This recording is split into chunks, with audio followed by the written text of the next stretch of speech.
ہر شخص یہ چاہتا ہے کہ میں صحت مند ہو جاؤں، جسمانی طور پر مجھے مضبوطی حاصل ہو، میری جسمانی کمزوری یہ دور ہو جائے، قوت مدافعت میں میری اضافہ ہو۔ تو اس کے لیے آپ کو ایک روحانی علاج میں عرض کرتا ہوں، تو لیجئے جسمانی کمزوری دور کرنے کا روحانی اور گھریلو علاج۔ سورۃ البینہ یہ قرآن پاک کے 30ویں پارے میں ہے، لم یکن الذین کفروا من اہل الکتاب والمشرکین منفکین حتی تأتیہم البینہ۔ یہ مکمل سورہ بینہ پڑھ کر پانی پر دم کر کے آپ پی لیجئے یا آپ اپنے مریض کو پلا دیجئے، انشاءاللہ الکریم جسمانی کمزوری دور ہو جائے گی اور الحمدللہ عز و جل فائدہ حاصل ہوگا، صحت مند ہو جائیں گے آپ۔ اور اب بات کرتے ہیں گھریلو علاج کی۔ مفسر شہیر حکیم الامت مفتی احمد یار خان نعیمی رحمۃ اللہ تعالی علیہ کے فرمان عالی شان کا خلاصہ ہے کہ تلبینہ یہ کمزوری کا زبردست بڑا بہترین علاج ہے۔ تو دیکھیں ناظرین، اس کو بنانے کا طریقہ یہ ہے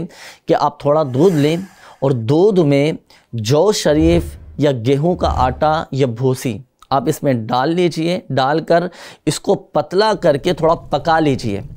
اور ضرورت کے مطابق اس میں آپ نے شہد ڈالنا ہے اور حسب خواہش آپ اس کو تناول فرمائیے۔ اچھا، اس کو عربی کے اندر تلبینہ کہتے ہیں، اردو میں لپٹا کہتے ہیں اور پنجابی میں سیرا کہتے ہیں۔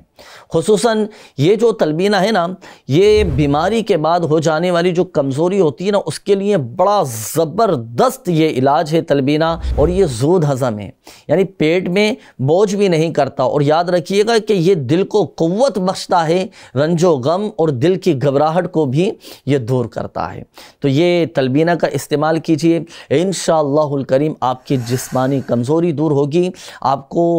صحت، طاقت اور قوت ملے گی، اور الحمدللہ عز و جل بفضلہ تعالی آپ کو فوائد حاصل ہوں گے۔